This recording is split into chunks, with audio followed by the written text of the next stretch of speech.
Hello.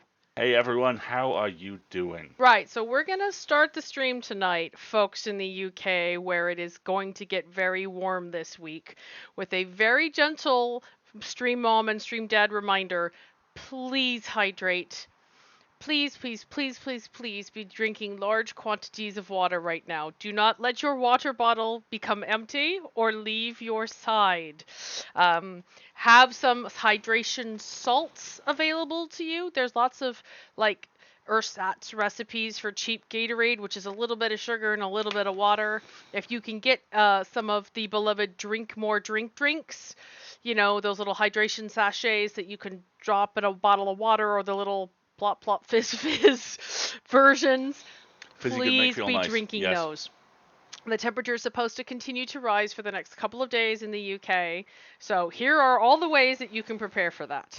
One, get a wet handkerchief or a flannel or anything like that. Wring it out really good. Get it solidly wet, but wring it out all the way. Leave it in the freezer so that you have it available to apply spot cooling, back of the neck, top of the forehead. I will sleep with one over my eyes at night, which really helps cool me down. Um, have frozen ice. I mean, this is like an excuse to eat every popsicle you ever want to eat. It's hot. I need a popsicle. Blue flavor. Exactly. Have watermelon. Great. Any like water intense fruit is an excellent snack during this period of time.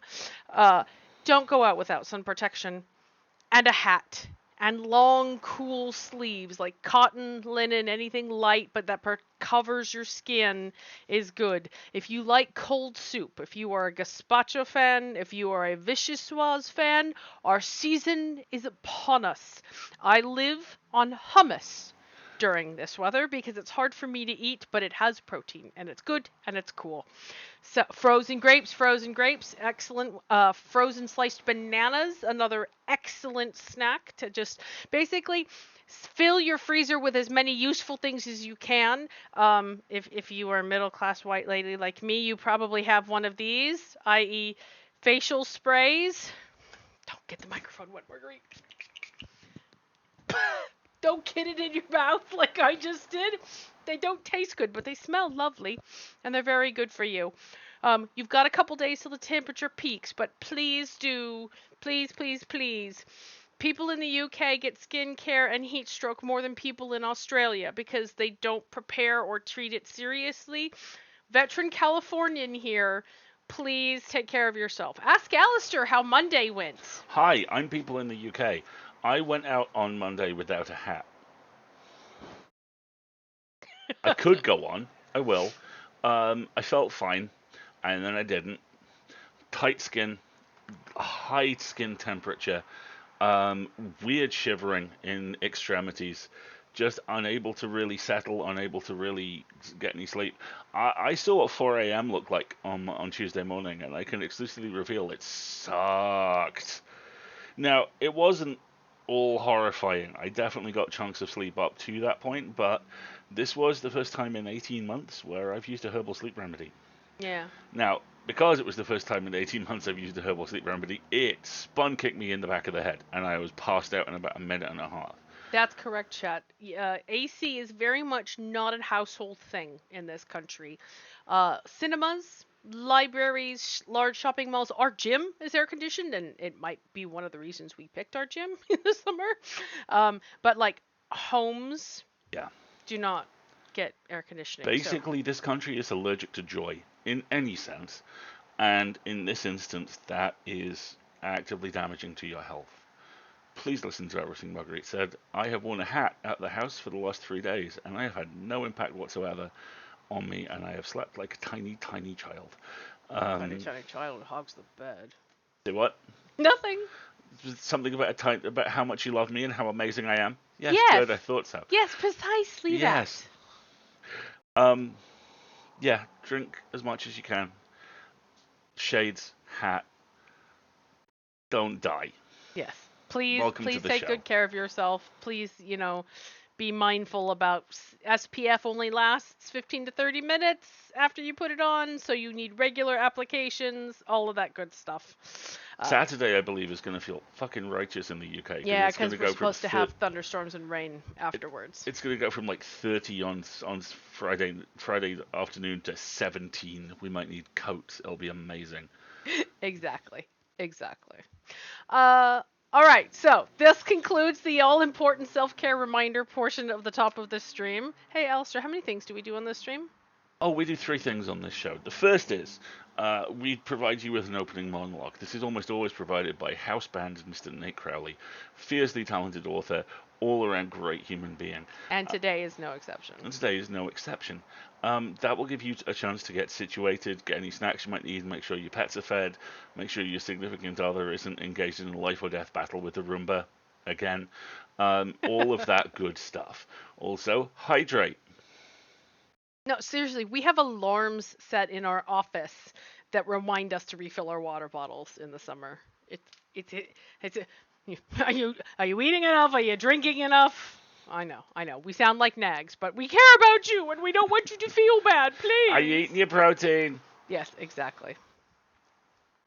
Beastrogen, that sounds fantastic. And also, a whip scorpion is officially the most metal thing ever. It's great. Wendy says she has popped the corpse counter into the freezer as opposed to warming it up for us. So it's less a corpse counter, more a corpsicle counter. That was the cutest. Wait. What are you doing? You can zoom it up to the camera, you know. My patron saint walks amongst us. I love that he has a little Lego microphone. That makes me very happy. Waka waka. Ah! Oh, your apartment was 16C all day long. Oh. That would be lovely. Not to be in our future, but that would be very, very lovely. I was saying something, and you were asking then me what things we do on the show, and then I explained, and then you digressed, which is one of the things we we do on the show. I did not digress, so we're on point. Mr. Fozzie. Thank you very much. Oh, no, wait, I digressed, which yes, is exactly. definitely a thing we do on the show. Yes, we do a lot of So, after the opening monologue, this week we're doing the second half of Spooky Glasses by Emma James. It's not called Spooky Glasses. It's called A View from a Hill. What did you call it? Spooky Glasses. I mean, it is Spooky Glasses. Having built on the success of the last Emma James story we did, which is put that back. You know. Yes, exactly. But we will provide you with a recap before we dive in, and then we have a particularly lovely shenanigans to close out this week. Exactly. We also need to import and celebrate an important upcoming fact. Someone's almost 2. Someone has a birthday next week. Look at that. Look at our boy. And his adorable sun hat from Wendy. Thank you, Wendy. But look at that birthday. 20th June 2020. Look at the chonky lad. He will be Look at how 2 good years he looks. old next week. I know, I'm kind of jealous of the hat. I'm not going to lie. I've been looking at it like, well, Alistair's got a hat now. Someone has a special birthday costume out to go in the post as well. Wendy, you are incredible. I'm sure he will be Wendy, very you're the grateful. best.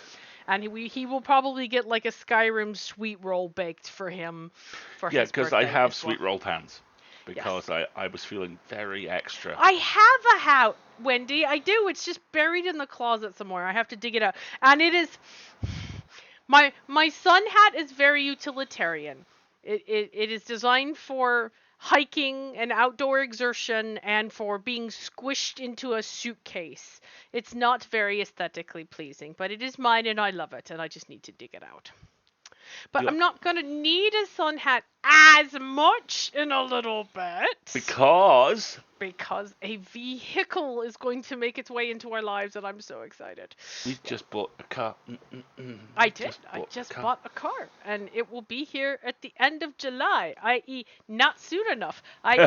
probably just in time for me to have to go on a business trip and not to get to drive it for a couple of weeks, which will make me very sad, but it will be here. And then on a Friday in August, when when it is hot and I have little work to do, I'm going to say, get in, loser! We're going to the beach! And we're going to go to the beach. Pezzy, amazingly, I actually thought of that when we were trying one of the cars out, because I think it was Toyota, which we went to. Thank you so much for the subscription. Yeah, thank you. And they had the rep there was really lovely, and I could not fit in any of their cars from the neck upwards. Yeah, I would have had to hang out the side like the dog eventually will. Yeah, we spent a weekend at various dealerships doing the Alasdair is tall. Is car tall? Car is not tall. Car not tall. Kind of check for several hours. We bought a red car because apparently red cars are cheaper to tax and insure in this country. Okay. This is some actual white nonsense. Whatever. I don't care what color the outside is. I don't even really care what color the inside is. Sounds like a good excuse to get a convertible. Well, funny story. It's gonna have a sunroof, and I was going to not get the sunroof because the same model without the sunroof had a little bit more headroom for Alasdair, but Alasdair was very persuasive, and so that's what my birthday present is this year, is I'm getting a sunroof. So then Alasdair can you can stick his hands out the sunroof, but you may not stick your head out the sunroof while I'm driving. That would be bad. I've done it before. I know, but don't say it out loud. Oh, I'm sorry. People can hear I've you. not done that before. No, that would be naughty. We will not do that. Yes, precisely. Do I want to go camping? I don't really want to go camping. I don't think I you just do. want to go to the beach. Gosh, do I want to go to the beach? Mm-hmm. Me too. I know. Should we do an opening monologue? Quick before we get on another tangent. Yeah, okay. That sounds really good. Well, it's that or we talk about what our week has been like. And our week has been like work. So let's do the opening monologue. Okay, let's do an opening monologue. First off, what an amazing piece of fan art from Call of the Ocean. I love that. The thing which was making me laugh as we came on stream was I realized the penmanship gets progressively less fancy, and there's a very clear implication he's just had the last one written on in Sharpie. Right. You know, it's like whiteboard marker. He's just going to erase it and redo it each time. So, opening monologue time. Hold on. Where am I? All right. You may proceed, sir. Content warnings are death, natural selection, swearing, and eels. Yes. How the Mind of a Virtual Eel Brought My PC to a Standstill by Nate Crowley, whose opening subline has already made me laugh because it is, "Sorry, Miss Jackson." For those of you who don't know, there is an infamous Twitter joke based on the old Outkast song, "I'm Sorry, Miss Jackson," which changes the chorus to, "I'm sorry, Miss Jackson, ooh, I am for eels. Never meant to make your daughter cry. I am just some fish and not a guy." And that deep cut was there just for you. I think it was. I think it really was. Thanks, Nate. You could describe the Tenion as an eel. To be fair, though, you could also describe it as a quaver with erectile dysfunction. Some sort of depressing biopunk yo-yo. Or the result of a tadpole getting in a teleporter accident with a belt. I will give Alasdair a moment to be able to breathe. It is deeply unfortunate beast. It is a deeply unfortunate beast, and spends its days paddling gloomily around a shallow sea in search of ferns. It does this by thrashing its head constantly up and down, so it appears to be constantly throwing accusatory glances at God. Alas, however, the existence of this heartbreaking toad on a rope is entirely its own fault. I may have set up the world around it, but I keep my hands out of the machinery of life. The blame for the Tenian's flailing necktie of a body lies firmly at the door of natural selection, or at least the astonishing simulation of it that lies at the heart of Tom Johnson's ecosystem.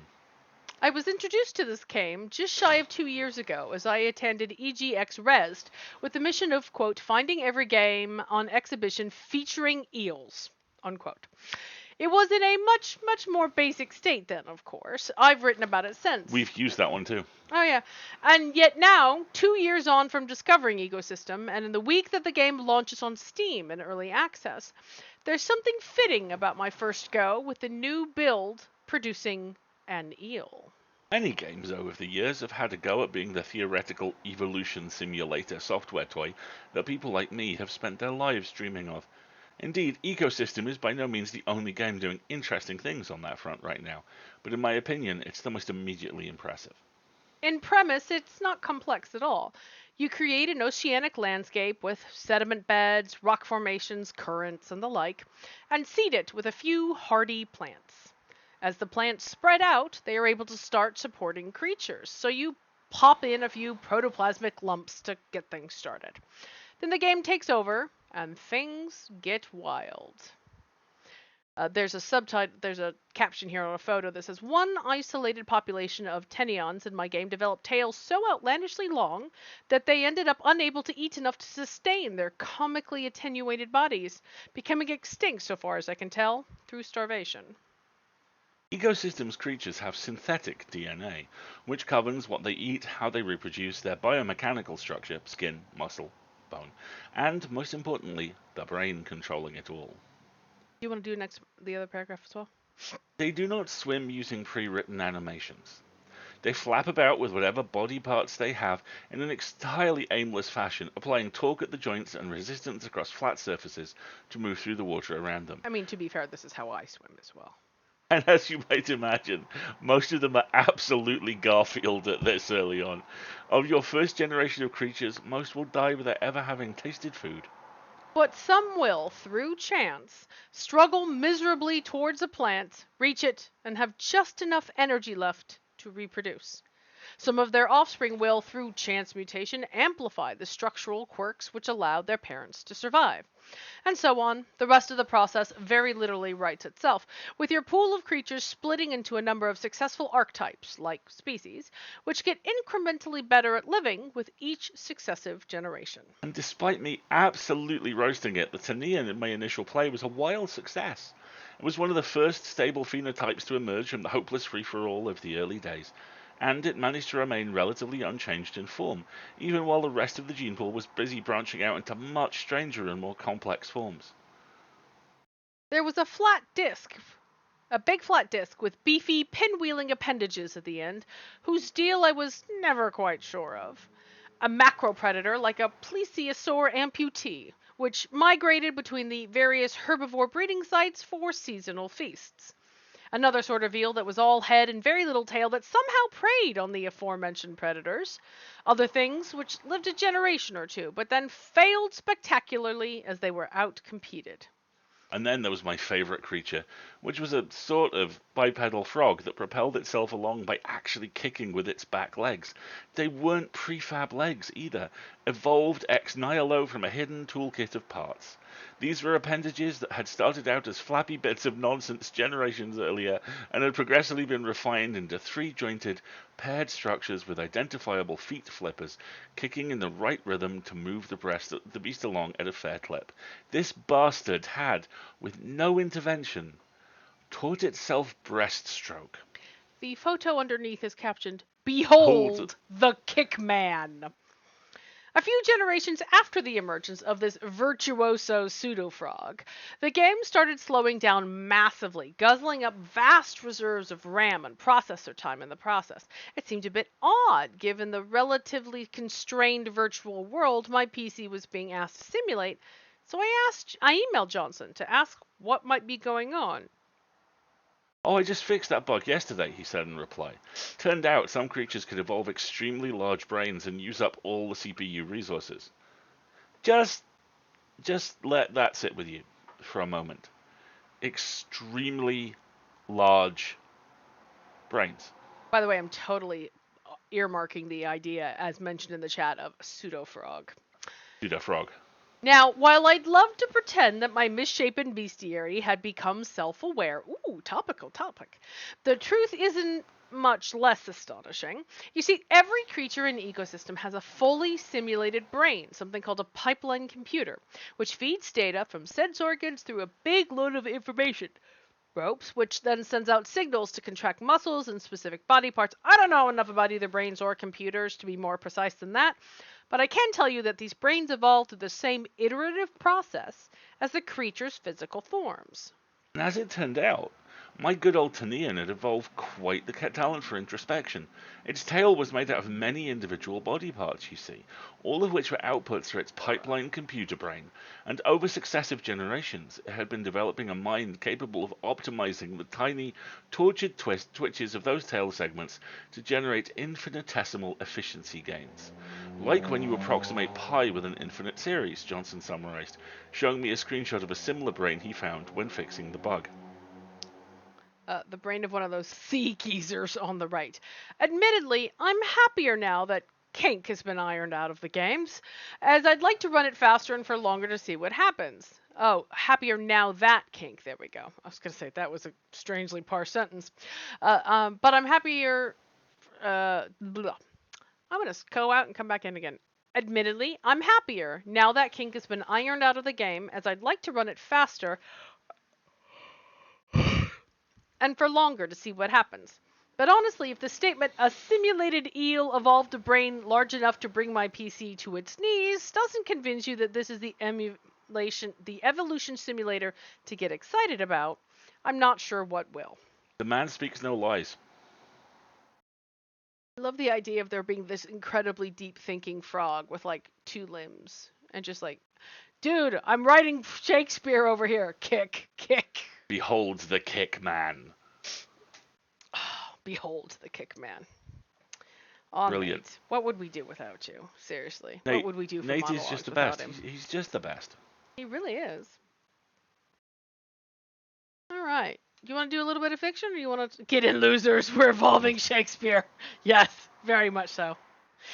Yeah, Laura, a little telling. 6. I can't believe I, of all people, forgot Cat's Cast. Whoops. Pseudo Frog, though, was a good one, because Pseudo Dog is the other one we come up on a regular basis. But now we could have Dog Castle and Pseudo Frog if we wanted to. I was always thinking escape dog. Escape Dog? Escape dog, pseudo frog, podcatzel. No, we already have Cat's Cast, so we don't need another cat. And it's too easy to put dogs in everything because Axolotl of Wonders. Axolotl of Wonders. Podcattle. Podcattle's really good though. That is a good one. And did you see that photo that went around on Twitter the other day of like the lightning strike right behind the Seoul Highland cow? And people were like, Thor?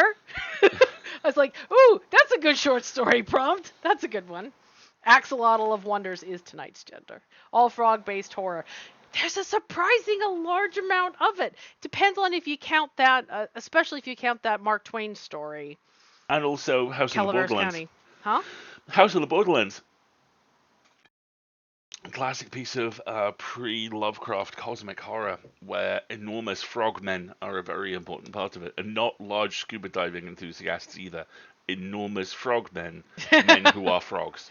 So not French invasionary forces. Okay. Yes. So, all right. Shall we do story? Go on then. Let's set us up for a story. Hold on a second. Doodle-a-doodle-doo. I am now over here. Ta-da! And people can see that. You see they can't really read your whiteboards. I mean, that's okay. I can see your whiteboards though. Which is, good because the awful, awful things written on my whiteboards. Spoiler: nothing awful is written on. There's nothing awful written on his whiteboards. It's just look at all this work I have to do this week. Look at all this work I have to do next week. That's basically what's written in our whiteboards. Behold, all the work. There it is. It is self-contained. This way. There it is. Self-contained on the whiteboards. It's going to be my epitaph. Here lies Alasdair. He'll get it to you next week. I love you. Don't be so hard on yourself. I'm doing a really good job. You're doing a really good job. Yes, there is Beeps in the cowboy hat. Sheriff Beeps, y'all. I saw Nico was having quality Beeps cuddling time. I'm like, Beeps needs a hat for the summer so he does not get burnt. Yes.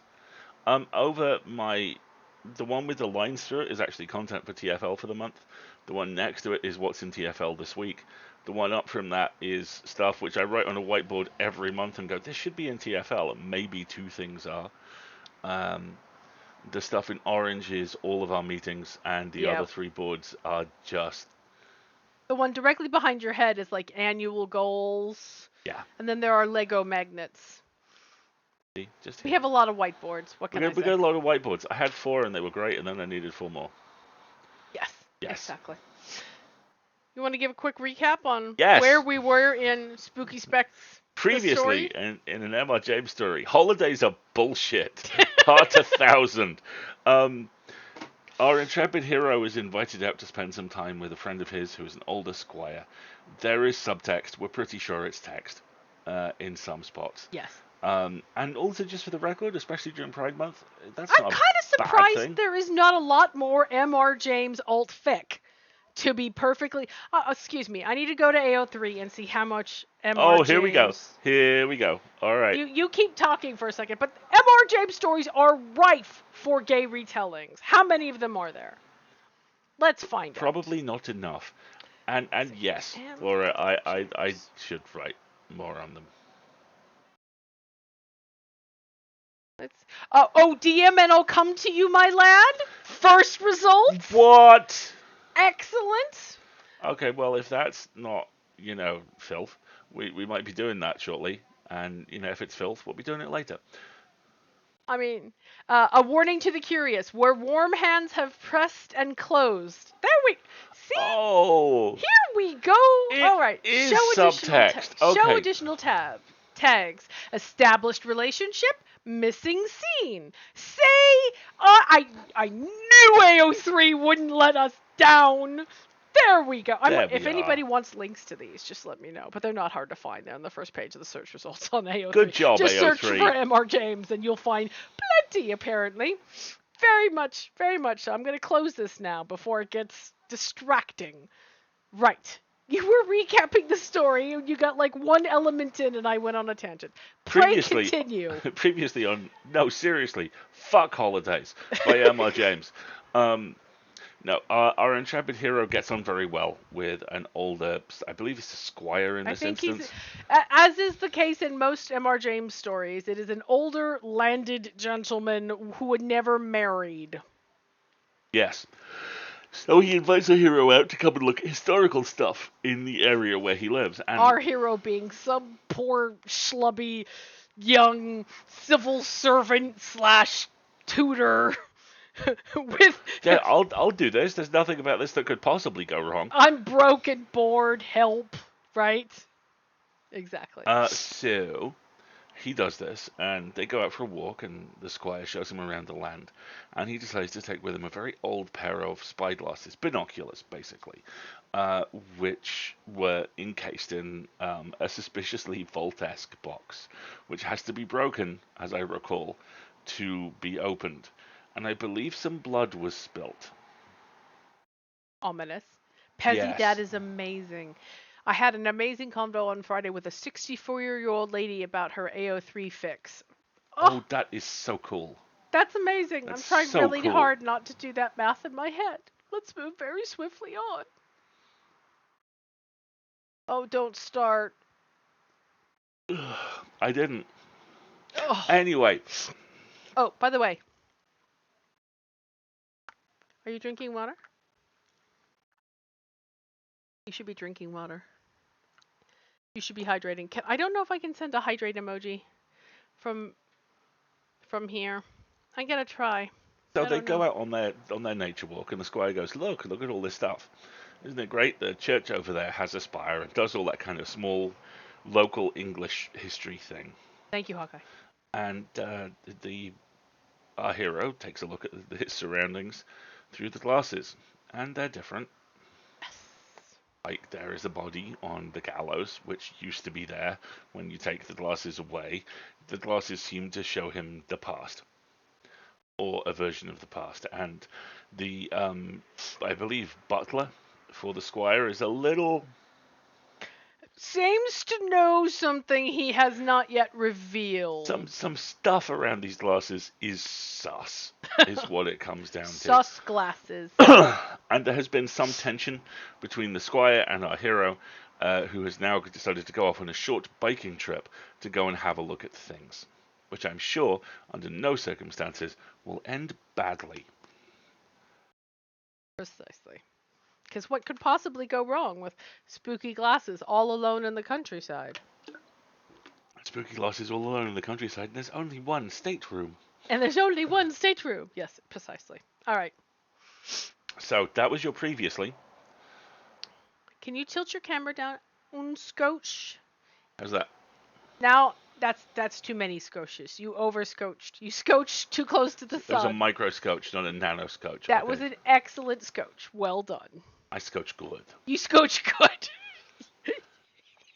Okay, and now the conclusion of A View from a Hill by M.R. James.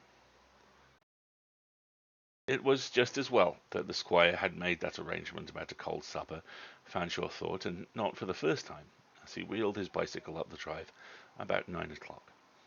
So also the squire thought and said several times, as he met him in the hall, rather pleased at the confirmation of his want of faith in bicycles, than sympathetic with his hot, weary, thirsty, and indeed rather haggard friend. In fact, the kindest thing he found to say was, "You'll want a long drink tonight. Cider cup, do. All right. Hear that, Patton? Cider cup, iced, lots of it. Then to Fanshawe, don't be all night over your bath." By 9:30 they were at dinner, and Fanshawe was reporting progress, if progress might be called. I go to Lambsfield very smoothly, and I saw the glass. It is very interesting stuff, but there's a lot of lettering I couldn't read. "Not with glasses," said the squire. "Those glasses of yours are no manner of use inside a church, or inside anywhere, I suppose, for that matter. But the only places I took 'em into were churches." "Well, go on," said the squire. "However, I took some sort of a photograph of the window, and I dare say an enlargement would show what I want. Then Wanston, I should think that stone was a very out-of-the-way thing, only I don't know about that class of antiquities. Has anybody opened the mound it stands on? No. If we wanted conclusive proof this man does not know he is in an M.R. James story, it is, has anyone tried opening the mound? Shall we just disturb this ancient tomb?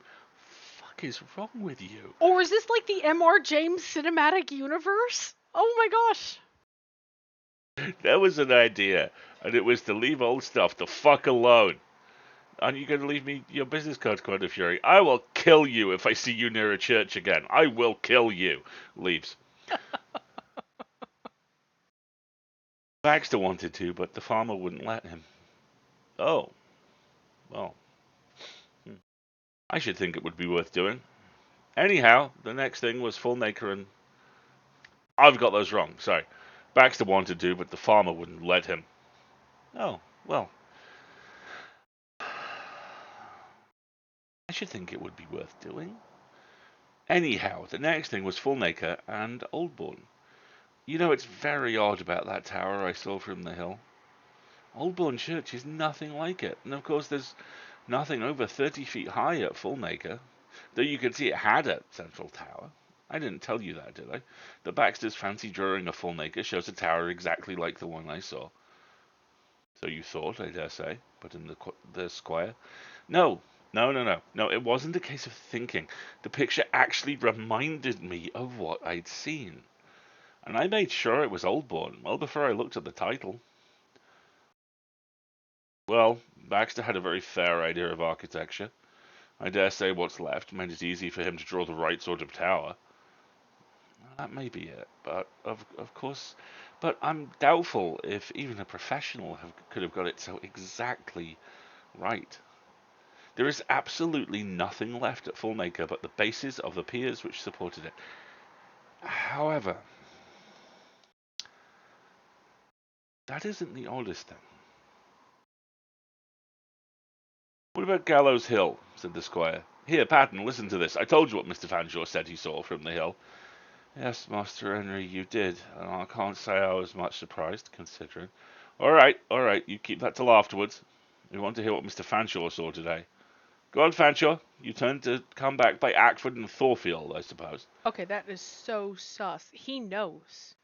The squire knows what the butler is going to tell "Of him. course he does. And he's being a drama queen about it. You shut your peasant mouth. Conservatives are talking." "Yes, and I looked into both the churches. Then I got to the turning which goes to the top of Gallows Hill. I saw that if I wheeled my machine over the field at the top of the hill, I could join the home road on this side. It was about 6:30 when I got to the top of the hill, and there was a gate on my right, where it ought to be, leading into the belt of plantation. You hear that, Patton? A belt, he says. So I thought it was a belt, but it wasn't.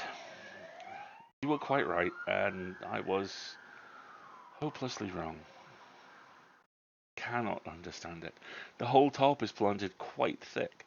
Well, I went on into this wood, wheeling and dragging my bike, expecting every minute to come to a clearing, and then my misfortunes truly began. Thorns, I suppose.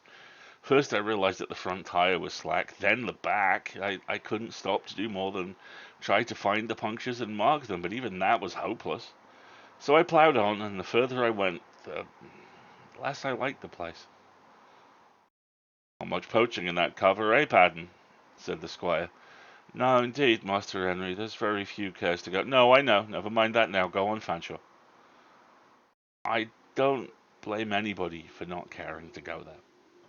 I know I had all the fancies one least likes, steps crackling over twigs behind me, indistinct people stepping behind trees in front of me, and yes, even a hand laid on my shoulder.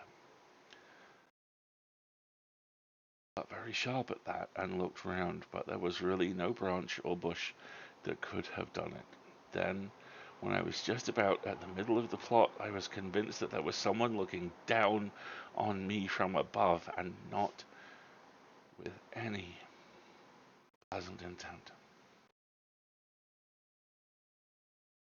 Stopped again, or at least slackened my pace to look up, and as I did, down I came and barked my shin abominably on, what do you think? A block of stone, with a big square hole in the top of it, and within a few paces there were two others just like it. The three were set in a triangle. Now, do you make out what they were put there for?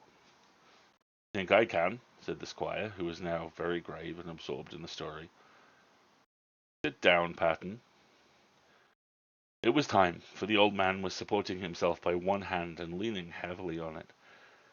He dropped into a chair, and he said in a very tremulous voice, You didn't go between those stones, did you, sir?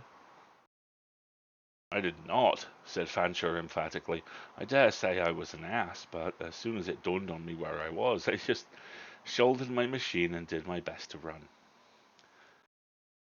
It seemed to me as if I was in an unholy, evil sort of graveyard, and I was most profoundly thankful that it was one of the longest days, and still sunlight. Well, I had a horrid run, even if it was only a few hundred yards. Everything caught on everything. Handles and spokes and carrier and pedals caught in them viciously, or I fancied so. I fell over at least 5 times.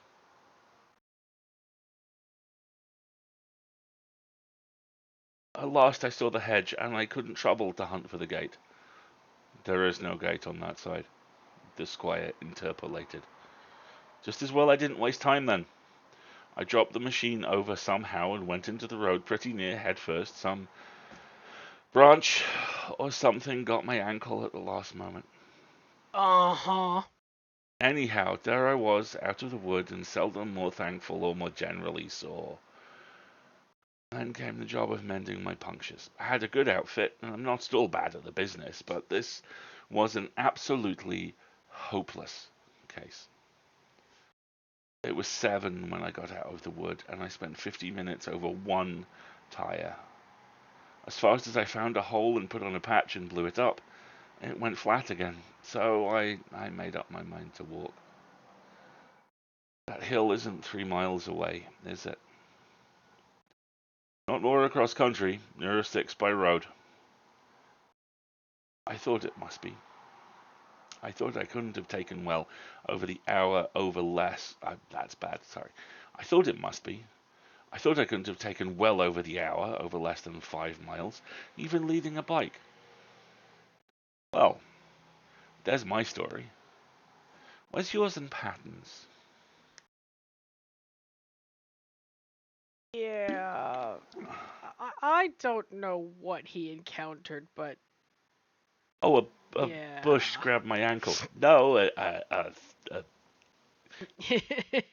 something grabbed your ankle, sir. Yes. All right, here we go.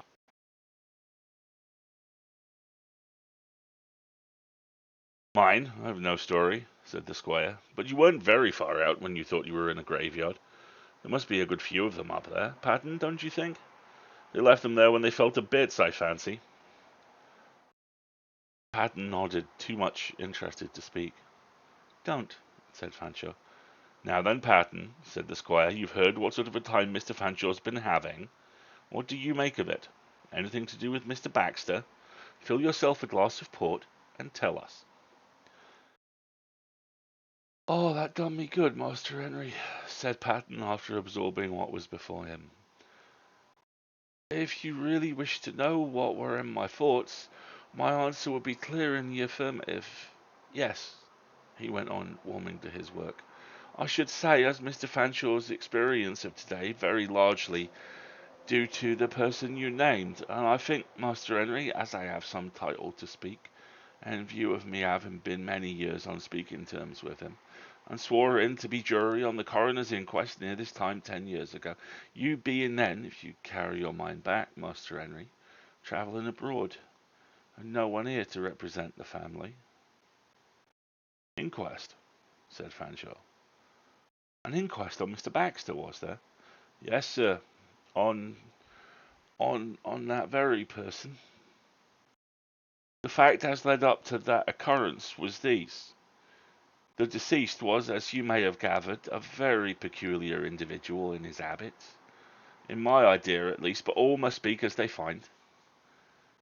He lived very much to himself, without neither chick nor child, as the saying is, and how he passed away his time was what very few could offer a guess at.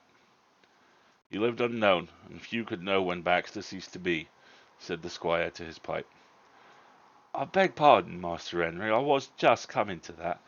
But when I say how he passed away his time, to be sure we know how intent he was in rummaging and ransacking out all the history of the neighbourhood, and the number of things he managed to collect together. Well, it was spoke of for miles round as Baxter's Museum. Many a time when he Hmm. might be in the mood, and I might have an hour to spare, have he showed me his pieces of pots and what not, going back, by his account, to the times of the ancient Romans. However, Brits. you know more about that than what I do, Master Henry. Only what I was a-going to say was this. As know what he might, and interesting as he might be in his talk, there was something about the man. Well, for one thing, no one ever remembered to see him in church, nor yet chapel at service time, Scandal. and that made talk.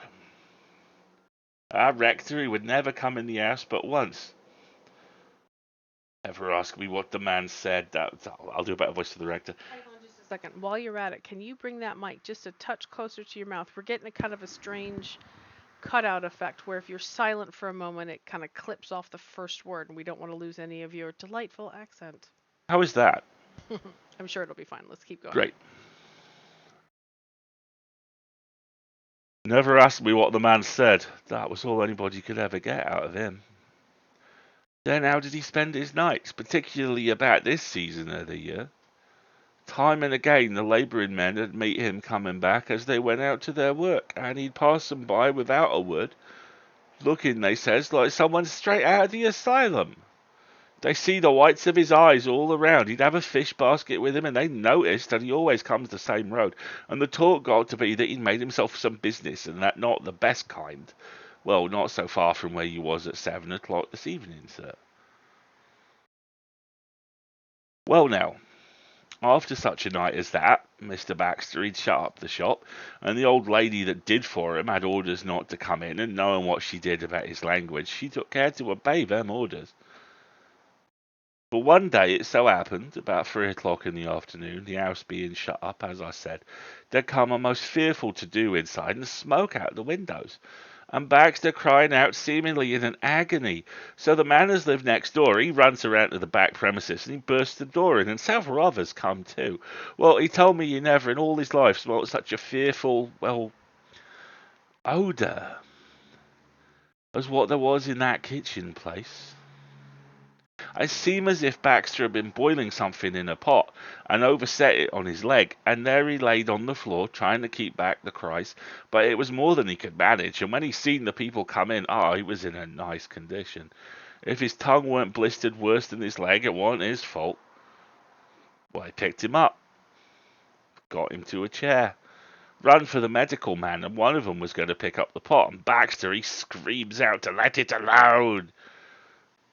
So he did, but he couldn't see as there was anything in the pot but a few old brown bones.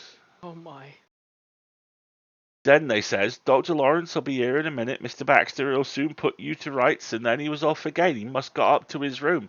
Couldn't have the doctor come in there and see all that mess. They must throw a cloth over it, anything. The tablecloth out of the parlour or any of that. Or so they did, but that must have been poisonous stuff in that pot, for it was pretty near on 2 months before Baxter were about again.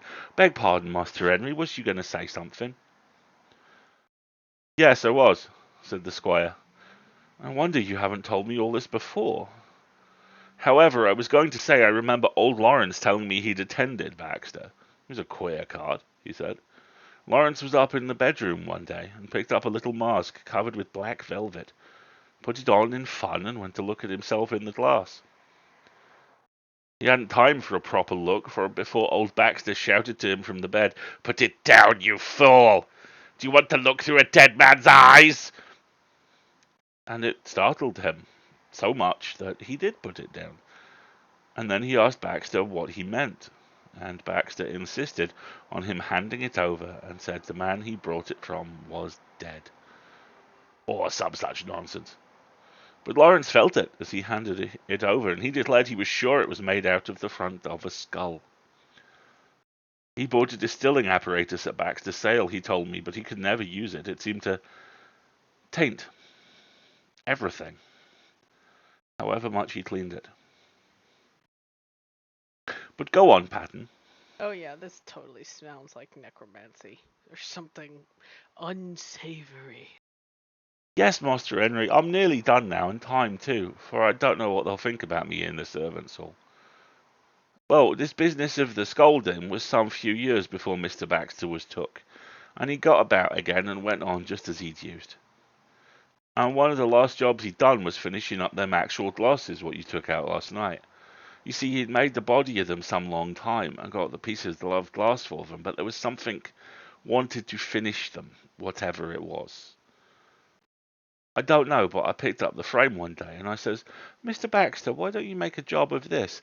And he says, "When I've done that, you'll hear news. You will. There's going to be no such pair of glasses as mine when they're filled and sealed." And then he stopped and I says, "Why, Mr. Baxter, you talk as if they was wine bottles, filled and sealed. Why, where's the necessity for that?" "Did I say filled and sealed?" he says. "Oh, well, I was suiting my conversation to make company. Well then, come round this time of year, and one fine evening I was passing his shop on my way home, and he was standing on the step, very pleased with himself, and he says, 'All right and tight now, my best bit of work's finished, and I'll be out with 'em tomorrow.' 'What, finished those glasses?' I says. 'Might I have a look at 'em?' 'No,' he says, 'I put 'em to bed for tonight, and when I do show 'em you, you'll have to pay for peeping, so I tell you.' And that, gentlemen, were the last words I heard that man say. That was the 17th of June, and just a week after there was a funny thing happen, and it was due to that as we brought in unsound mind at the inquest. For barring that, no one as knew Baxter in business could anyways have laid that against him, but George Williams, as lived in the next house and do now, he was woke up that same night with a stumbling and tumbling about in Mr. Baxter's premises, and he got out of bed and he went to the front window on the street to see if there was any rough customers about, and it being a very light night, he could make sure as there was not. So he stood and he listened, and he hears Mr. Baxter coming down his front stair, one step after another, very slow. And he got the idea as it was like someone being pushed or pulled down and holding on to everything he could. Next thing he hears the street door come open, and out come Mr. Baxter into the street in his day clothes, hat and all, with his arms straight down by his sides, and talking to himself, and shaking his head from one side to the other, and walking in that peculiar way that he appeared to be going, as it were, against his own will. George Williams put up the window, and he heard him say, "Oh, mercy, gentlemen," and then he shut up sudden, as if he said someone clapped his hand over his mouth, and Mr. Baxter threw his head back, and his hat fell off, and Williams see his face looking something pitiful, so as he couldn't keep from calling out to him, "Why, Mr. Baxter, ain't you well?" And he was going to offer to fetch Dr. Lawrence to him, only he heard the answer, "'Tis best you mind your own business. Put in your head." But whether it was Mr. Baxter said it so hoarse-like and faint, he could never be sure. Still, there weren't no one but him in the street, and yet Williams was that upset by the way he spoke that he shrank back from the window, and he went and he sat on the bed. And he heard Mr. Baxter's steps go on and up the road, and after a minute or more he couldn't help but look out once more, and he sees him going along the same curious way as before, and one thing he recollected was that Mr. Baxter never stopped to pick up his hat when it fell off, and yet there it was on his head. Well, Master Henry, that was the last anybody see of Mr. Baxter, at leastways for a week or more. There was a lot of people said he was called off on business, or made off because he got into some scrape. But he was well known for miles around, and none of the railway people nor the public house people hadn't seen him. And then ponds was looked into, and nothing found, and last one evening, Fakes the keeper come down from over the hill to the village, and he says he seen the gallows hill planting black with birds, and that were a funny thing, because he never seen no sign of a creature there in his old time. So they looked at each other a bit. And then the first one says, "Well, I'm going to go up." And another says, "So am I if you are," and half a dozen of himself in the evening time, and took Dr. Lawrence with him. And you know, Master Henry, there he was, between them three stones, with his neck broke.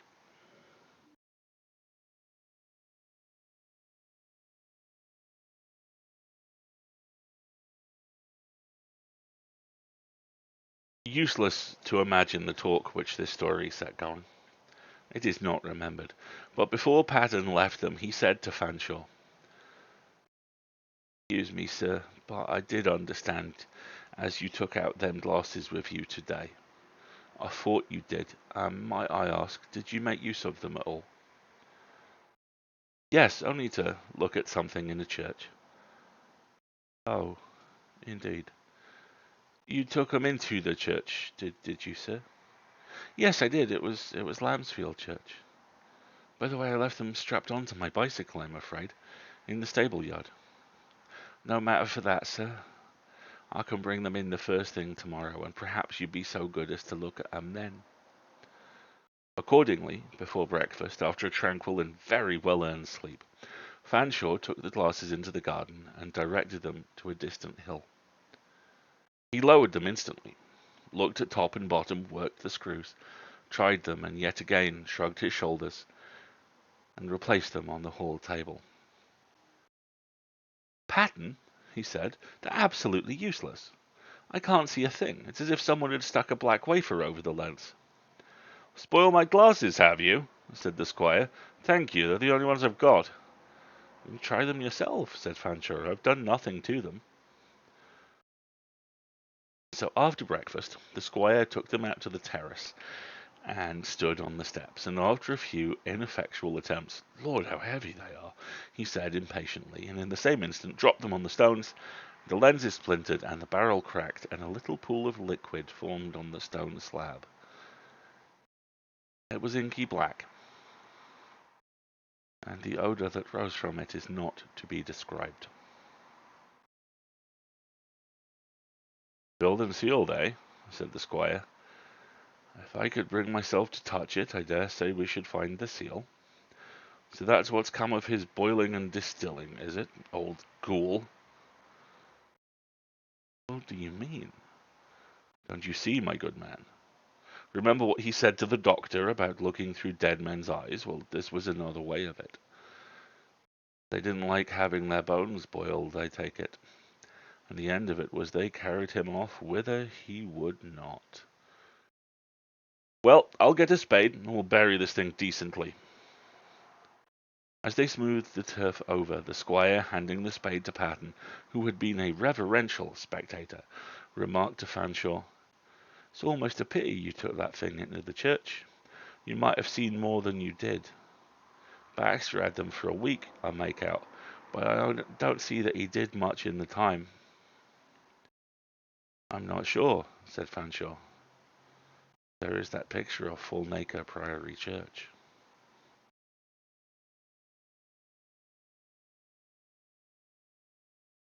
Ew. Okay, so in Deadlands, that would be a mad scientist who literally boiled dead man's eyeballs and made the magic glasses work. But I love how we don't know what it is that the magic glasses showed him. Yep.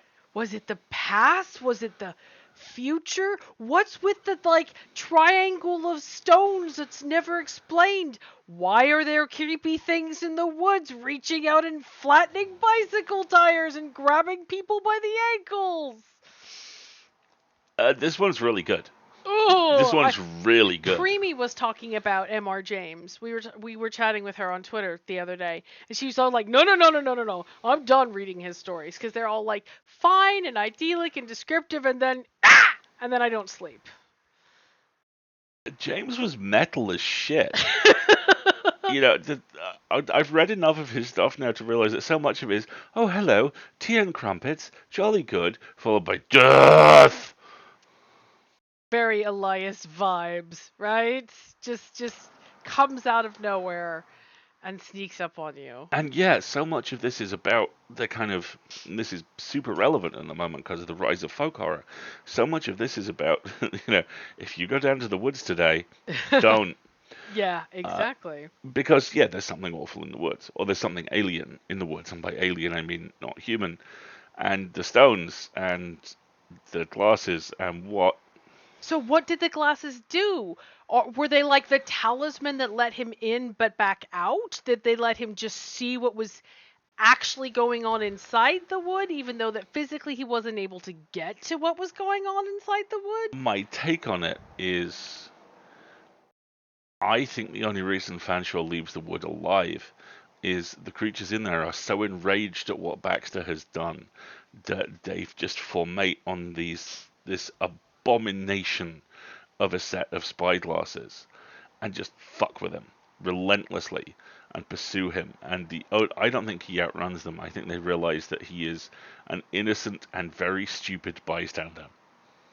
I think that's a very generous interpretation. I think they just weren't strong enough to actually do him in because it's been long. I don't know. I am made of questions. Just oh, I read it as the glasses could show the past, and Baxter used that info to know where to do archaeology. I think that's very that's valid. very, very accurate. No, I think that makes sense. And that's why he had all of his little, pillaging the countryside, collection of pot shards and whatever. So in many ways, this is actually the flip side of the one with the crowns. Where with the crowns, it's all about these relics which are extremely important and have to be kept in place. And here, it's, oh, you've made a thing out of these people.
Hey. Hey, and we're back.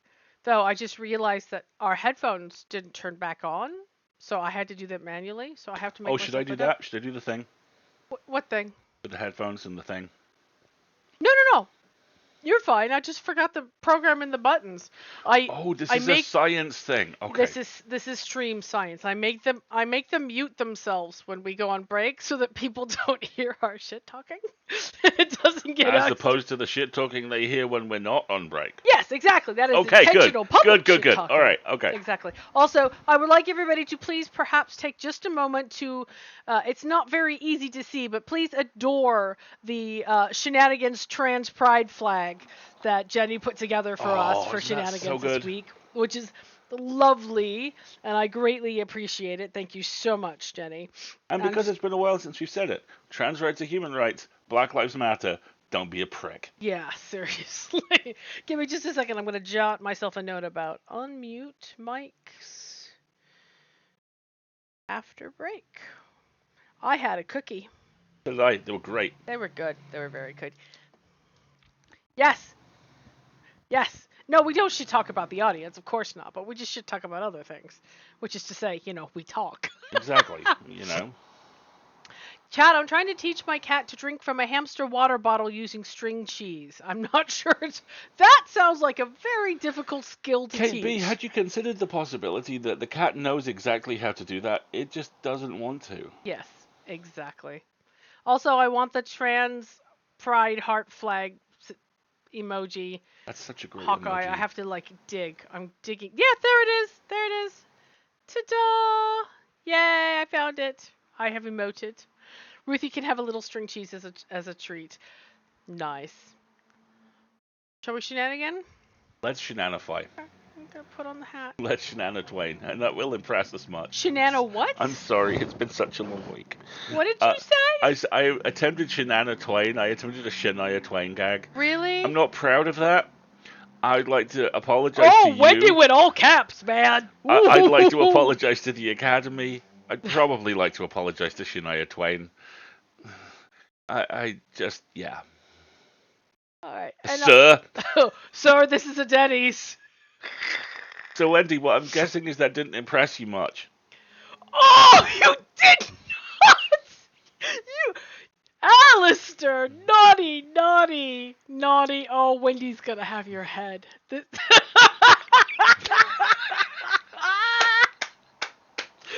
Oh!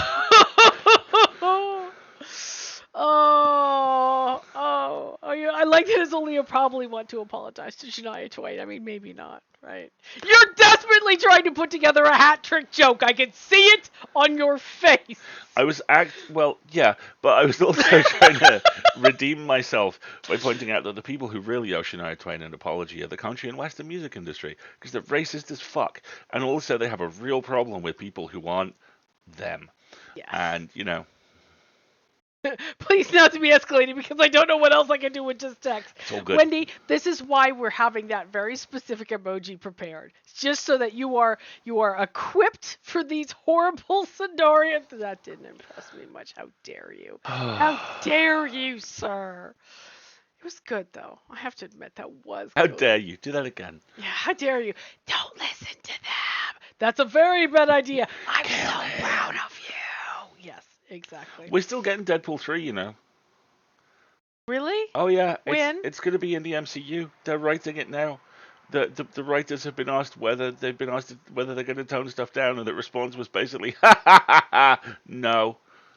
I desperately want the whole Wayne on his computer drags the X-Men folder over, now loading.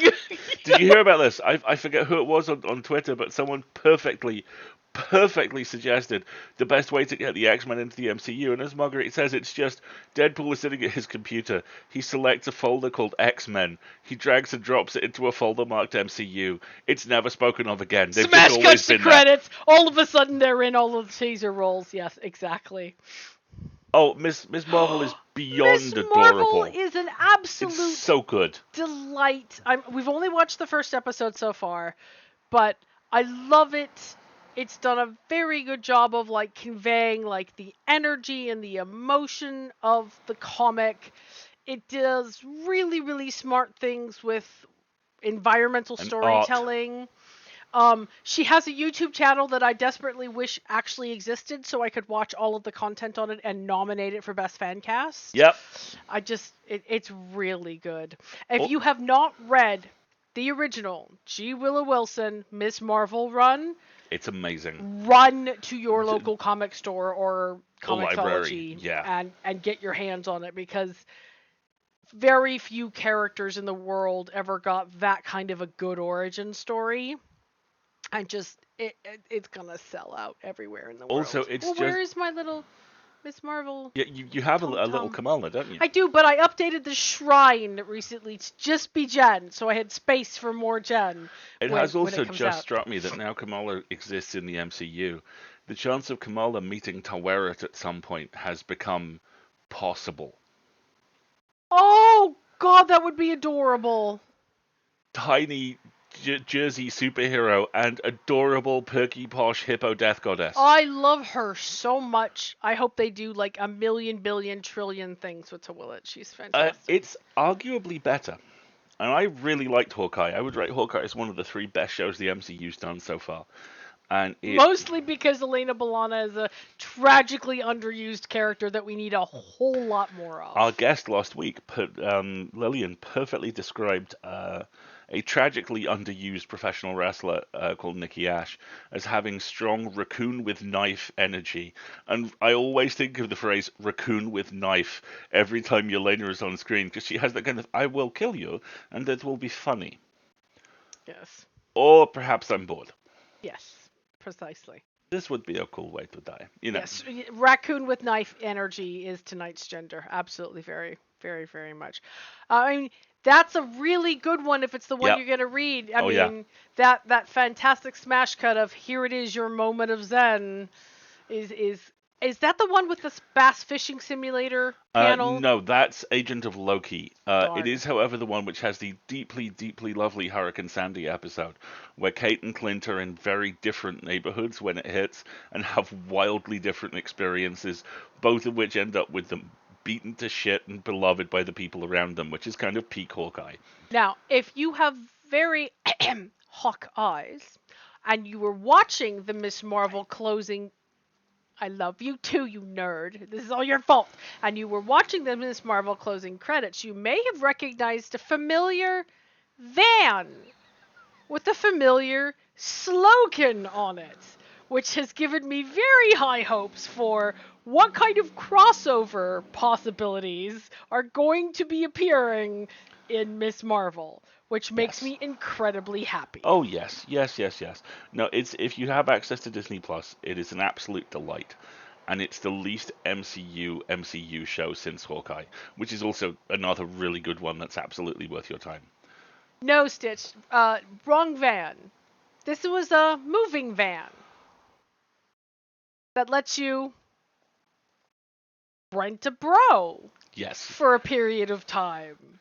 it is an adorable, very subtle Hawkeye crossover, which Yes, we works think really, the really Tracksuit nicely. Mafia is very much going to be making an appearance in Miss Marvel, See, which would now be all I can think of is delightful. Brecon and Hope in tracksuits, Oh and God, just Brecon and Hope would totally be in the Tracksuit Mafia. and just one of the leaders going, you're very quiet, bro. You okay? I leave them, bro. They're from the UK branch. It's Okay, weird. okay. I now need fan art of Brecon and Hope Just like in the Tracksuit Mafia, like the ones from Hawkeye over there, and then Brecon and Hope in uniforms. Like, we're busy, man. Leave us alone. I need that. I very much need that fan art in my life. Okay, so we have this thing that we do. We kind of have like the meme of the year. Like, so when we're trying to think about like, all right, what energy do we want to take in the year? What are our goals? What's important? How do we encapsulate this? And we've done this since lockdown. Big surprise. So the door to our recording studio, i.e. the airing cupboard with all the hoodies on the hooks around the walls for soundproofing, has 3 memes on it. And the first one in 2020 was Chidi from the finale of The Good Place saying, "Hi, shut up, I'm confident now." That was a good one. The next year, when I started my new job, was the one of Taika Waititi holding like a tablet, standing next to Kate Blanchett as Hela in which Thor movie was that? Ragnarok. And it says about her, "My executive breadwinning wife, me showing her the Lego playset I want." That was very much the energy of 2021. The energy of 2022 is Kate Bishop and Yelena Belana in that service elevator heading down while Yelena wants to go kill Clint and Kate wants to stop her. Where Kate looks like, and Belena's like, and it says, Yeah, "We're doing a really good job" across the the look on bottom. Kate's face is kind of Yes, yes. That is our frantic energy of this year. It's we're doing a very good job. Please just keep going. Yes. Which is to say, Miss Marvel's really lovely. You should definitely watch it's it. a And lovely. next I get mine. I'm prepared. I need all the merch. I need the fashion line. I need the accessories. I need her wardrobe. I need her hairstyle. I need all of it. And you will have it. You will have it. I hope so. Hmm. I really need it. Yes, yes. No, no, no, no, no, no, no. Yes, that's going to be next year's energy. Very much so. All right, should we do some shenanigans? Yeah, go on then. Since we're here. Since we're here, since Everybody's listening very attentively. That or they're just trying to no-sell our nonsense. Let's be honest. really, guys, great. Thanks. Great.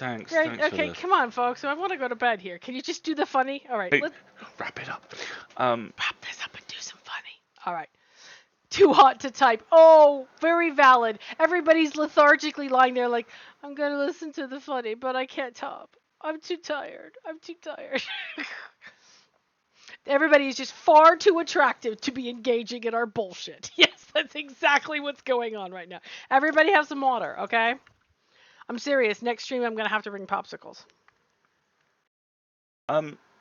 Yeah, that would be a really good idea. You alright? What's going on? I will tell you after the stream because it's lovely, but I don't want to embarrass the person involved. I just got a DM from someone who was very worried they had missed an appointment with us. And just in case they're watching, you didn't. You're fine. Okay. Fine. Let me know later. All good. Will do. Right, shall we do some nonsense? Yes, let's do some funky nonsense. Right, so this is a fantastic thread that went around on Twitter that we're going to go back and forth on. Yes. And it's okay. So I'll do the first one. This is from Lola Coaster. LMAO, we just paid $800 to be told that our dog is 8.5. Hi, please tell me about your most ridiculous, funny emergency vet bill. The ones in this thread are very good. Go ahead. Okay, so I'm starting with the one marked funny story. Yep. Funny story. Once Bree and I were in charge of caring for my aunt's... Hold on, where are you? I'm on the thread. No, you started at Tiny Intern. Oh, you're on it on Twitter. Yeah. Oh, hang on. You're like being all fancy and stuff. I was in the document. Fine, I'll go. Oh, it's in the document? Oh, look at this. We're on different pages here. All right, fine. I'm going to the Twitter thread. Okay. Oh, there is a, of course, because Ducky is an incredible producer and has very sensibly done this as a text file. So yes, I'm in the text file. It's all good. It's all good. Stand down, people. Get with the program here. At Tiny Intern. Your cue. $500 because we hurt his feelings when we let him outside, but we didn't go with him. So he started limping dramatically when he came in, yelped going down the stairs out the door. He was young enough that we were worried it was panostatus. Nope, just manipulative. At Pro Birding. One of our hens was laying around and acting severely ill. Paid around $300 for our hen Maybelle to take a shit in an x-ray machine. She was totally fine after that. At disaster_March. My dog randomly started having shiver attacks. Multiple vet visits and many tests later, I realized it only happens when she hears an Amazon truck backing up. They had a distinctive beep. So we rebranded it as the treat beep, and she was cured. Oh, that's very sweet. It's Cat Biscuits. Last year, I paid $400 to be told my cat didn't like the taste of a bug. At _Broad Street. I paid $150 on top of a $200 checkup because my cat got nauseous from the checkup. Pippity pip. Once had an emergency call-out vet bill to find out my horse had decided to be afraid of the ground.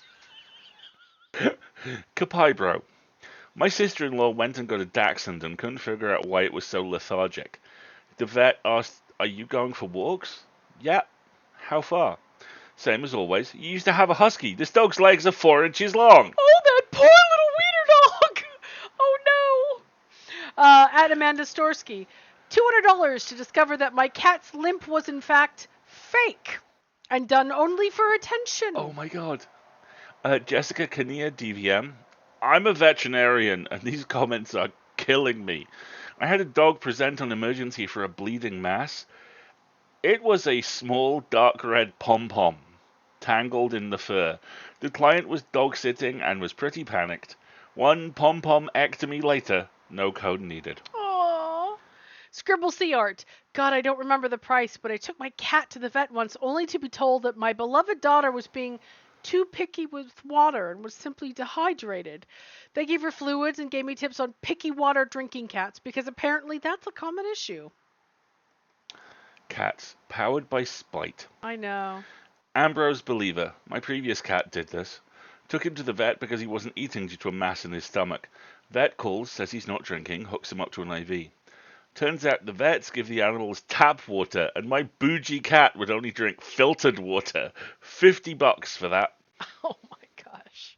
Skeleton Man 20. Paid $180 once to be told my dog was holding in a fart. That quiet Rachel. $200 vet visit because I was afraid he had a UTI. Turns out he just pees himself in the house sometimes just to spite me. Emily Taylor 864. I once paid $200 at the emergency vet to be told that my dog had sore abs from a long car ride. Che Cap paid probably $400 for the vet to tell us that my mom's ringtone gave our basset hound a tremendous amount of anxiety. Oh, these poor puppers. Mystic Riley. Husky collapsed at the dog park. Had to be carried crying to the car and rushed to the vet. $300 later, the vet extracted the whole paper towel he had eaten and was in process of passing. Totally fine after that. Strand Road. I adopted a street cat once. Lydia, prepaid for her spay surgery through Animal Welfare Group by donation, only to be told she'd already been spayed and that was a $400 bikini wax. Oh my cat was pissed. Oh, Emily G. Munster. We rushed our dog to the emergency 24-hour vet after a day at the beach because she was acting skittish about her tail. Was it broken? One 2 a.m. x-ray later, and the vet says she has happy tail syndrome, meaning she wagged it so hard on her beach day that it was sore. Oh my god. I have personally taken a kitten to an emergency vet at like 9 o'clock at night because she ate a leaf and it got stuck in her throat, and she hadn't learned enough about hairballs to hack it back up. I have a very gross cat story. Does this involve pulling things from ends? Yes. Okay, maybe we'll just skip it then. Yes. Let's just say that was the last time my parents went, no, we don't need to take him to the vet. There are some tasks for which it is preferable to pay You for are a a trained professional. Extract this. Oh no, that thread is just an absolute joy, and it's just full of all sorts of good things. Like there's another one on here. Let me see if I can find it real quick about like the dog getting jealous. Yes. I'm trying to find that one if I can see if I can find it. It's so good. No, it doesn't seem to be. Well, hang on. Let me see if we can get it to scroll. Um.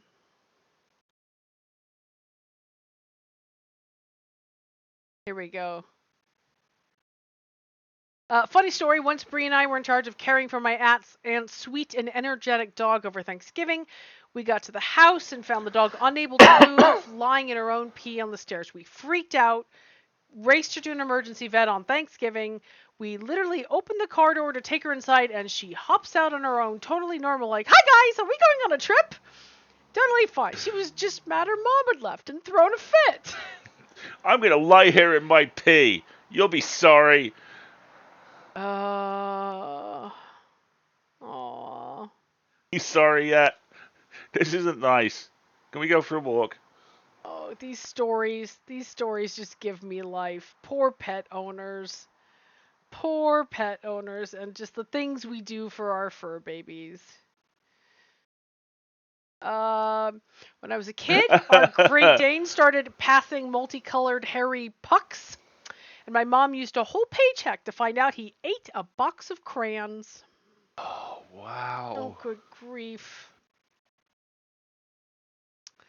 What's this, Sally? We used to have a Labrador Doberman Rottweiler cross, and he was huge. Took him to the vet for something which he had to be sedated. It didn't work.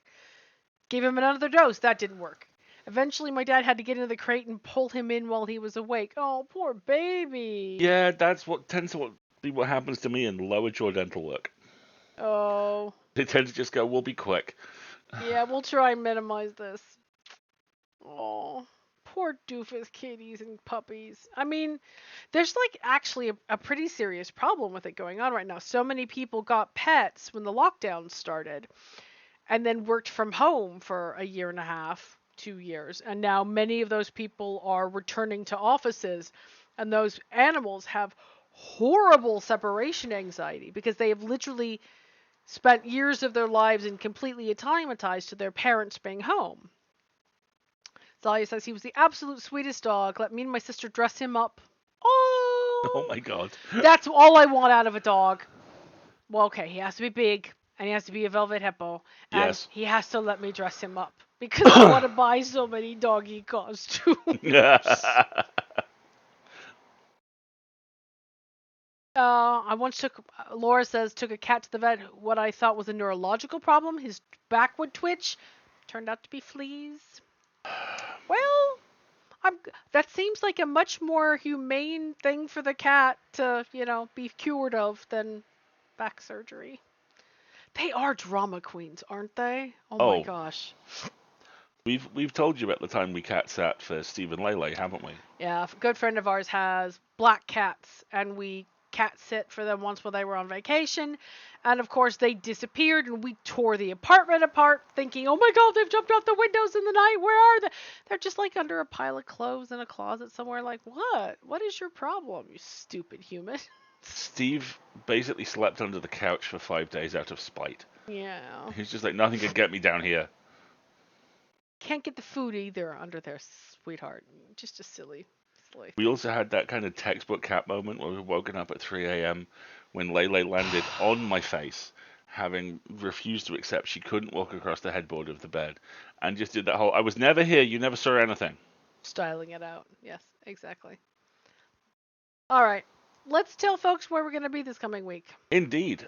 Next place Today's Wednesday, still. which we've had to remind ourselves of a couple of Yes. times this week because of Betty's 4-day birthday jamboree. The next place you can find us is going to be the Full Lid this Friday at 5 p.m. That will be all kinds of fun stuff. There's a big old piece in there about Jurassic World Dominion, which isn't very good, but is interesting. Which is It's complicated. It's my version of the lawyer thing of ask a question. It depends.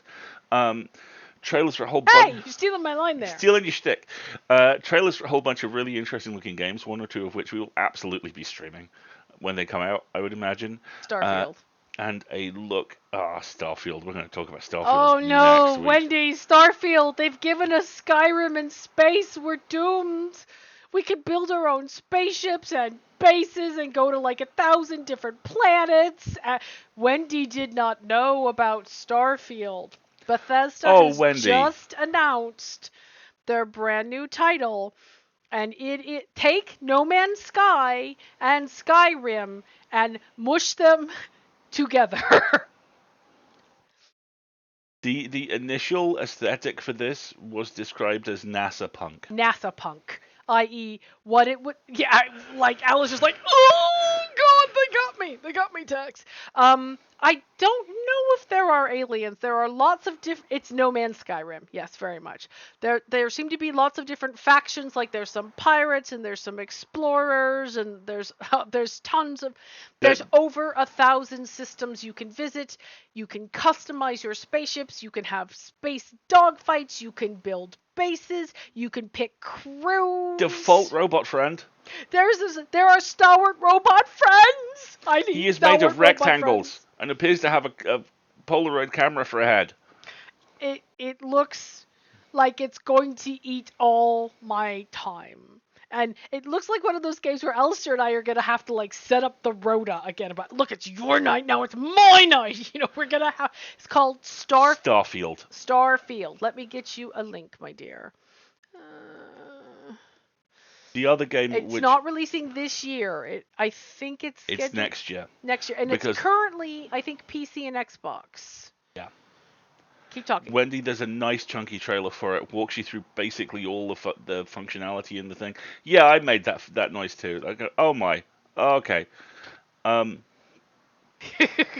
The other thing, which I'm super excited about, and this trailer is in the Full Lid, there is a game called the Entropy Center, which starts with the Earth having been destroyed in a supernova, but it's okay, because scientists have worked out how to generate entropic energy to literally rewind time. If I'm reading the trailer right, failure is a mechanic. Basically, the more you screw up, the easier the game will become, or the more likely you are to succeed next time. It looks like Portal, like a reverse kind of Portal. Yes. It has a very, very snarky sense of humor. And, for example, there's a motivational poster in the trailer which actually says, if no one's come back from the future to stop you, how bad can it be? And the moment I saw that, I was just like, oh, fuck. No, you said, oh, beans, because we both heard it in Tim Meredith's voice. Yes. Also, the entropy gun you have, which allows you to repair things, appears to have a ridiculously perky emoji-powered AI on board, where at one point in the trailer you fall off something and the gun goes, statistics suggest you have survived, and this emoji comes up with clapping hands. And a little canned patter of hooray! Yay! Comes on. Yes, it looks very good. Yeah, Wendy, you can see, have you looked at the website for this? No. For Starfield? Okay, open up the link I just put in the chat. Oh. Okay, we're gonna watch Alasdair react in live time to what on earth NASA punk looks like. Scroll down. You can. Oh. Keep going. Oh dear. Keep going. Oh. Don't read the articles. You're here for the aesthetic. Look at the aesthetic. Oh. There's like gorgeous icons and all sorts of like. Oh, I can even tell you what era they're basing this in. Yes, you may. You may proceed now. It's basically its seed aesthetic is exactly the same as For All Mankind, the Apple TV show, where it's starting with NASA in the 60s, which is why everything is funky colors and slightly Art Nouveau, and it's fuck. Um, yeah. Lovelies, I haven't heard a word you've said for the last 3 minutes because Starfield. It's okay, Wendy. It's not out for a year. We have time to prepare. Oh, one of the other little things that really jumped at me in that the trailer, they'd spend some time with the character creation system, or as we call it in this house, where Marguerite will live for several hours when she starts playing the That's game. the most important part of the game. I set aside a whole play session just for I will build my character now. It's very important. Right? You can be fat. It's a Yes. tiny little thing, I know, but you can be fat. It lets you change lots of aspects of your personality, not just face and hair, but height, build, padding. Yes. I am going to be a chunky space badass with an amazing rectangular robot friend. In space. In space. With a ship. Yes. Yes. Yes, Wendy, you we can be you. Us. It's going to be glorious. I'm really, really, really, really looking forward to it. This is not the standard. So you weigh 95 pounds, soaking fucking wet. Well done. Me, but without the knees. Yeah. Go check out the character creation little demo that they've got on there, Wendy. I think you'll really enjoy it. And by really enjoy it, I mean you're going to be squeeing at us for a while, and that is perfectly okay. All right, so that was Friday. That's Friday. Then Sunday, we're back on Outer Wilds. I'm not sure what we're trying this Sunday. I think there's still a couple. So close! I almost got through the stupid planet of the stupid bitey nightmare monsters. So we're probably there for the first hour, and then depending on how that goes, we might fuck off somewhere else. But no, Outer Wilds continues to be the most fun. And we're also starting to assemble possible games for stuff to go on to after Actually, we have like a queue of them now. We have like, yes, the evil space anglerfish. Oh, I hate them. Suck. I hate them. I almost made it because the minute you activate them, that's it. You're dead. You're gone. You have to start over. I can go back to trying. I could either try to avoid being eaten by the space anglerfish, or I can go back trying to lick electric jellyfish. I have many options available to me. I never thought about my glorious career in space in a wooden barrel would involve jellyfish and anglerfish. And I lick the fish. I lick the fish. Of course. Of course. And that will be Sunday, and then we will be back here next Wednesday for something else. Thing to be determined. That's good. We don't really know. We're still in the process of kind of locking in our guests for June and July. But we haven't really decided on content for next week yet. I mean, I'm sure there's plenty of spooky stories that we can come out about, or maybe we'll just spend the whole time. Emma James must have gone on at least 3 other shitty holidays. I'm sure, right? He's like Poirot. Everywhere he goes, murder follows him. Hello, I'm Emma James. I just want some quiet. Oh, sir, don't touch those. God damn it. God damn it. Emma James goes to Prestatyn. Has a Welsh beachside holiday. Just like a polite English murder she wrote, except he just turns up and is like, I don't want to write books.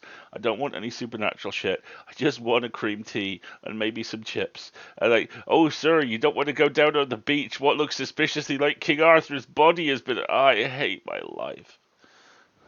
Pezzy, Tim Meredith is very much on our guest wish list, for sure. That would be a rickrolling good time. Timothy Meredith. Yes. I still think we gotta find out if we can get a play for the two of you to do. That would just be Well, I mean, I don't want to say this out loud lest we curse it, but me, Mike, Timothy Meredith, Rosencrantz and Guildenstern are dead. I know, but how are you gonna do the whole freaking play like in one stream? Enthusiastically. I know. We could probably do it as like a big Zoom call and set you all up and Or as a serial. Previously on Rosencrantz and Guildenstern are dead. dong dong. No one knows. Hamlet. Good luck. Yes, loudly. That is an Loudly. excellent description, Busy. That's how we would do it. Loudly. Totally agreed. Except my life. Yes, exactly. I'm sorry, I'm still stuck on. Oh, Emma, we're so glad you're here. Has there been a murder? Did somebody find a mysterious thing? Someone told you. Hamlet's alive! Oh God. Oh God. You're gone. You're gone. Oh dear. Oh. Oh, I think something just popped. No. No. Oh. I can fucking hear him. I can hear him yelling at audience. Don't move. Right. He'd be excellent as the player king. He really would. Oh, Brian Blessed as Claudius, especially if he just really dialed it back. That would be great. I mean, we are basically done, but I do have an excellent second-hand Brian Blessed story. A friend of mine went to university with, I believe, with his daughter, actually, and the story he heard was that she was dating this guy, and she was very careful. Obviously, if you're training to be an actor and you're part of a family, you don't want to throw the family name around too much. So she was very careful to not do that. Finally, time comes, like Christmas break, she takes this dude home to meet the parents, and she's like, "Okay, you're gonna recognize my dad. Don't worry, it's all right. He's lovely, and I love you, you love me. That's really all that matters." And the guy said, "Oh, okay, cool." And Blessed was away when the night they first arrived. So midnight, dude wakes up. He's a little hungry, so he goes downstairs, opens the fridge, and as Chris told it, as he closes the fridge, Brian Blessed is just there. And he looks him straight in the eyes and booms in that Brian Blessed voice, "So you're the young man who's been fucking my daughter." You know he lives for moments like that, right? Just to scare the ever-loving out of the new boyfriend. Every organ drops out of this kid's body through his bottom. Oh He's like, my God. oh God. At which point, I seem to remember Chris said, Blessed clapped him on the shoulder, hugged him, and went, "I'm so sorry. I couldn't resist. I'm so glad to meet you." Oh God, the very thought of the experience I mean, because envision the scene. It's 1 o'clock in the morning. This kid's in his bathrobe. He's like trying not to wake up the house, and then the voice of God from behind you. Oh wow. Yeah, exactly. He must live for moments like that. That must be like the greatest joy of his life. Is he just hopes his daughters date somebody named Gordon so that he can mess with her. So what you're saying is this one isn't called Gordon? No, Dad. You sure? Yes, Dad. Oh. Just that fly fishing with J.R. Hartley moment where she finally brings one home and he's like, "Gordon, yes, Dad. Dad, do it." Go ahead. Gordon's alive! There we go. Yes, exactly. Is he willing to change his name? I'll just call him Gordon. It's fine. He'll be fine with this. He won't stand up to me. Good grief. Oh. You don't have a name, so I'm going to call you Jim. Yeah, exactly. So those are all the various places we're going to be this week. Yes, and also next sweltering. Week. If you get him drunk, he tells you the polar bear story. Oh my. You're just going there in your head. I know, Wendy. This has been the longest. Wendy, we got 10 minutes before you have to go to bed. But no. Let's be respectful. We're done with our nonsense. Well, let's be honest. There's always more nonsense. In which case, we will sign off for the night. Yes, exactly. Thank you all so much. Let He Wendy punched a sleep. fucking. Hold on. He punched a polar bear. What? How do you? No, that can't be possible. I don't have to go to bed at midnight tonight, which is good because Starfield. Yes, he. Oh my. Excuse me. Google. I have a question. Okay, Brian we're doing this. Blessed punch. I'm just gonna say polar bear. It auto completes. Did Brian Blessed really punch a polar bear? Guardian Live. There's a prince. Okay, I'm putting it in the chat, and you all have to go to hell with me. Oh my god.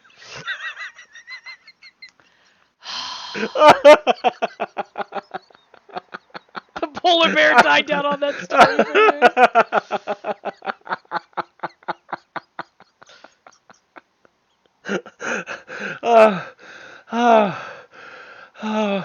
No, you may not have that print for the office.